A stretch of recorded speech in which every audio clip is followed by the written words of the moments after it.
Hello friends, स्वागत है आप सब लोगों का आपके अपने चैनल डीपीपी क्लासेस पर। आज का जो वीडियो है वो most important idioms and phrases part 2। Part 1 हम लोग पहले ही देख चुके हैं। अगर आप लोगों ने मेरा पहला वीडियो नहीं देखा है इडियम्स एंड फ्रेजेस का तो जाइए और लिंक है डिस्क्रिप्शन में, उसको देखिए और उससे आप 5 ईडियम सीख सकते हैं। आज के वीडियो में 5 नए ईडियम लेकर आया हूं मैं, तो उसको हम देखेंगे बाद में। पहले हम देख लेते हैं कि पिछले वीडियो में हमने कौन कौन से ईडियम्स किए थे। Once on a blue moon, beating around the bush, chip on your shoulder, cry over split milk और ब्लेसिंग इन डिस्गाइज, ये हम ऑलरेडी कर चुके हैं। तो आज के वीडियो में हम लोग स्टार्ट करेंगे पहले ईडियम से, जो कि है कुक द बुक्स।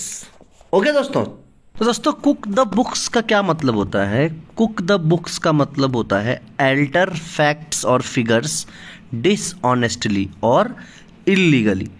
मतलब कोई भी जगह जहां हम काम करते हैं वहां पर वहां के फैक्ट्स और फिगर्स को या वहां के जो नियम कानून है उसको थोड़ा सा अल्टर करके, चेंज करके अगर हम कुछ भी अपना फ़ायदा करते हैं या किसी भी चीज़ के लिए अगर हम छेड़छाड़ करते हैं उनके साथ इल्लीगली, तो उसको हम बोलेंगे कुक द बुक्स।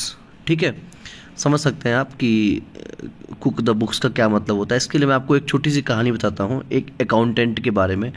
मान लेते हैं कि एक अकाउंटेंट है जो कहीं काम करता है और बहुत ईमानदार है ना।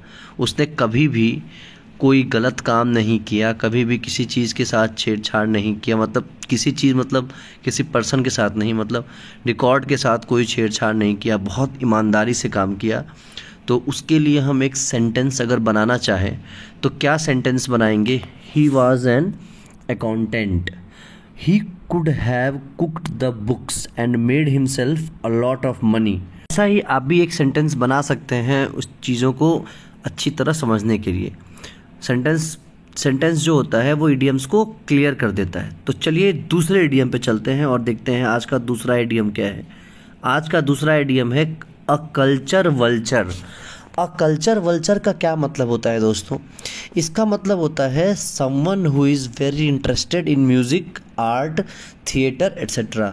मतलब कि ऐसा व्यक्ति, ऐसा इंसान जो कि बहुत इंटरेस्ट लेता हो गाने बजाने में, आर्ट में, थिएटर्स वगैरह में, है ना। ऐसी चीज़ों में जो व्यक्ति इंटरेस्ट लेता है उसको हम कहते हैं अ कल्चर वल्चर। ठीक है, अगर सेंटेंस बनाऊँ मैं एक तो क्या बनेगा कि if you our culture vulture, New York has everything you could want, opera, theatre, museums and many more. ठीक है, तो इस तरह से आप सेंटेंस में भी उसको यूज़ करके चीज़ों को समझ सकते हैं। तो वल्चर की जहाँ तक बात है ना, वल्चर का क्या मतलब होता है? वल्चर मतलब होता है एक पक्षी होता है एक प्रकार का। आपके स्क्रीन पे देखिए, आपको दिख रहा होगा, इसको बोलते हैं हम वल्चर।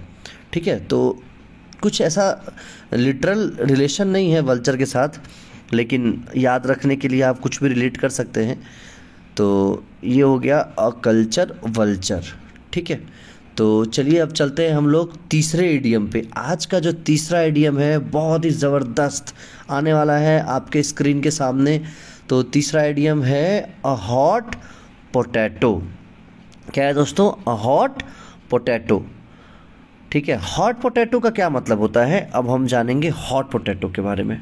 देखो यार, हॉट पोटैटो का मतलब होता है, अगर एक वर्ड में मैं बोलूँ तो हॉट पोटैटो मतलब होता है controversial, something that is difficult और डेंजरस टू डील विथ।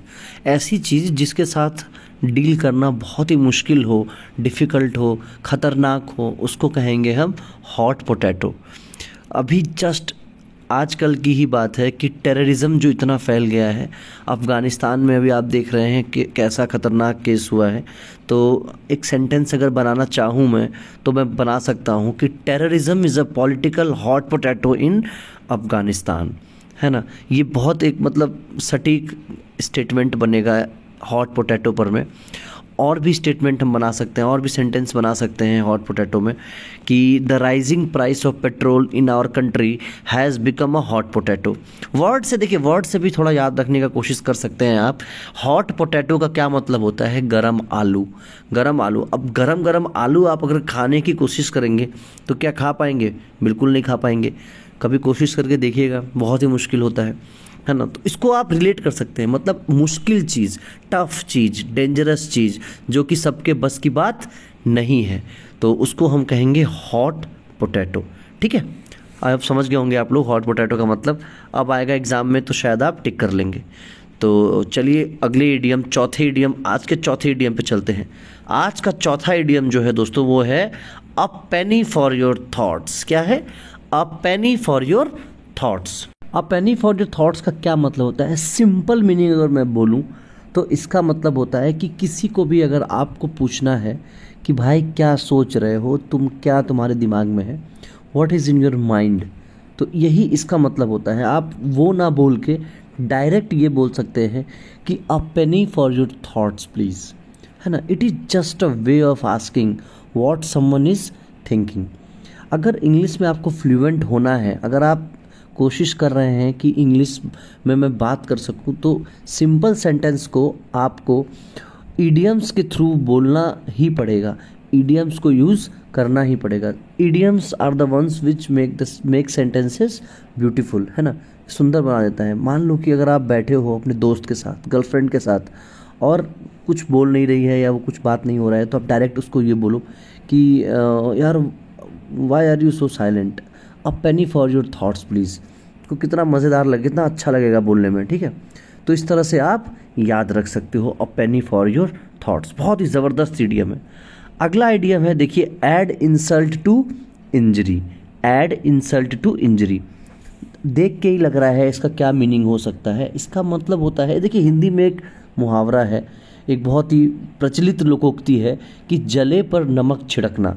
जले पर नमक छिड़कना, to make a bad situation verse.